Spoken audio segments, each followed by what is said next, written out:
Hello বন্ধুরা, সবাই কেমন আছো? আশা করছি সবাই অনেক ভালো আছো আর আমিও ভীষণ ভালো আছি। আজকে তোমাদের সঙ্গে শেয়ার করব মানকচুর চপের রেসিপি। এর আগে আমি এরকম মানকচুর চপ অন্যভাবে বানিয়েছি, কিন্তু আজকে প্রথমবার আমি কচুর চপটা একদমই অন্যভাবে বানিয়েছি, অনেকটা আলুর চপের মতো। তো কিভাবে কি বানিয়েছি পুরো ভিডিওটা তোমরা কিন্তু দেখো, স্কিপ না করে পুরো ভিডিওটা দেখো। আশা করছি তোমাদের ভালো লাগবে আর খুবই সহজভাবে বানিয়েছি। তো চলো আর একটু বকবক না করে রেসিপিটা শুরু করি। চপ বানানোর জন্য প্রথমে কচুটাকে গ্রেট করে নিতে হবে, আর এখানে কচুটাকে গ্রেটারের সাহায্যে গ্রেট করে নিচ্ছি। সকালবেলা বানাবো যেহেতু, ওই জন্য রাত্রেবেলা কচুটাকে গ্রেট করে রেখেছিলাম। আর সকালে সকালে যেহেতু সময়টা একদমই কম পাওয়া যায়, ওই জন্য রাতেই সব কিছু গুছিয়ে রেখেছিলাম। সকালবেলা কচুটাকে ফ্রিজ থেকে বার করে নিয়েছি। এবার কচুটাকে এইভাবেই আমি 10 মিনিটের জন্য রেখে দেবো। তারপর এর মধ্যে কী কী মেশাবো তো সব কিছু আমি রেডি করে নিয়েছি, চলো তোমাদেরকে দেখাচ্ছি। তো এখন এর মধ্যে দিয়ে দেব রসুন বাটা, মানে রসুনটাকে আমি বাটিনি, গ্রেট করে নিয়েছিলাম। তোমরা রসুনটা বেটেও দিতে পারো, কি আমার মতো এইভাবেও দিতে পারো। এরপর এর মধ্যে দিয়ে দিয়েছি কোচানো পেঁয়াজ, আর কোচানো পেঁয়াজের পরে এর মধ্যে দিয়ে দিচ্ছি গ্রেট করে রাখা আদা। আর এই কচুর চপের টেস্টটা একটু ভালো করার জন্য এর মধ্যে কিছুটা চিংড়ি মাছ দিয়েছি। চিংড়ি মাছের পরিমাণটা আমার একটু কম হয়ে গেছে, আর একটু দিয়েছি, শেষে আবারও একটু দেব। তো পেঁয়াজও কম হয়ে গেছিলো বলে আরেকটু পেঁয়াজ দিয়ে দিয়েছি। এবার এর মধ্যে দিয়ে দিচ্ছি লবণ, আর পরিমাণ মতো হলুদ, লঙ্কার গুঁড়ো, আর এর মধ্যে দিয়ে দেব জিরের গুঁড়ো। তোমাদেরকে বললাম না যে চিংড়ি মাছের পরিমাণটা কম হয়ে গেছে, ওই জন্য আরেকটু দিয়ে দিয়েছি, আর অল্প পরিমাণে চিনি দিয়েছি। দিয়ে এটাকে খুব ভালো করে মাখিয়ে নিচ্ছি। এই সময় আমি কিন্তু কচুর মধ্যে কোনো রকম বেসন দেব না। যে উপকরণগুলো দিয়েছি এগুলোই দিয়ে খুব ভালো করে মাখিয়ে নেব। দেখতেই পাচ্ছ আমার মাখানো হয়ে গেছে। এবার এখানে কড়াই বসিয়ে দিয়েছি, আর কড়াইটা খুব ভালো করে গরম করে কড়াইয়ের মধ্যে দিয়ে দিয়েছি তেল। তেলটা গরম হয়ে যাওয়ার পর আমি যে কচুটা মাখিয়ে রেখেছিলাম কচুটাকে দিয়ে দিয়েছি।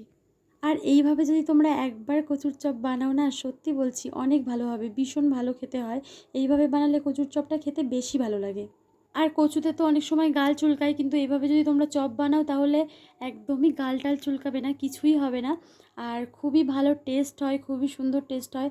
আর এইভাবে কিন্তু নাড়াচাড়া করে অনেক সময় ধরে একটু ভালো করে কষিয়ে নেবে। বেশ সময় ধরে নাড়াচাড়া করে খুব ভালো করে এটাকে কষে নিতে হবে। ভালো করে না কষালে কিন্তু খেতে একদমই ভালো হবে না। তো দেখতেই পাচ্ছ আমার এখন হয়ে গেছে কষানো। এখন আমি এটাকে বন্ধ করে দেব, আর আমার পুরটা প্রায় রেডি। পুর যেহেতু রেডি হয়ে গেছে, গ্যাসের ফ্লেম এখন বন্ধ করে দিয়ে পুরটাকে নামিয়ে ঠান্ডা করে নেব।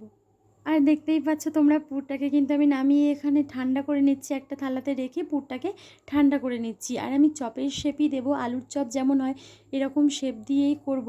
তো প্রথমে আমি পুরটা ঠান্ডা হয়ে গেছে, এখন আমি পুরটাকে নিয়ে গোল করে তারপরে চ্যাপটা চ্যাপটা করে নিচ্ছি, যেভাবে আলুর চপ আমরা যেভাবে বানাই সেরকম করে নিচ্ছি। এরকম শেপ দিয়েই আমি সব চপগুলোকে বানিয়ে নেব। আর এখানেই তোমরা দেখতে পাচ্ছ আমার সব চপগুলো বানানো হয়ে গেছে। এবার চলো ব্যাটারটা রেডি করার পালা। ব্যাটার রেডি করার জন্য এখানে নিয়ে নিচ্ছি বেসনের মধ্যে দিয়ে দিয়েছি লবণ, পরিমাণ মতো স্বাদ মতো লবণ দিয়েছি, আর দিয়েছি অল্প পরিমাণে লঙ্কার গুঁড়ো। আর এখন না আমি হলুদ দিতে ভুলে গেছিলাম। এবার সব উপকরণগুলোকে একটু মিশিয়ে নিয়েছি। এবার এর মধ্যে দিয়ে দিচ্ছি জল, আর জল দিয়ে এটাকে খুব ভালো করে একটা ব্যাটার তৈরি করে নিতে হবে। আর আমি কিন্তু খুব বেশি জল দেব না, খুব বেশি হালকা হয়ে গেলে খেতে ভালো লাগবে না, আবার খুব বেশি গাঢ়ও করব না, মিডিয়াম রেখে দেবো। তো এখন আমি হলুদ দিয়ে দিচ্ছি, মানে আগে হলুদ দিতে ভুলে গেছিলাম, তোমাদেরকে তো বললাম। এখন আমি হলুদ দিয়ে দিচ্ছি। এবারে আমি আরেকটু জল, মানে যতটা জল লাগবে সেই পরিমাণে জল দিয়ে, পরিমাণ মতো, খুব বেশি দেবো না, পরিমাণ মতো জল দিয়ে খুব ভালো করে ব্যাটারটা রেডি করে নেব।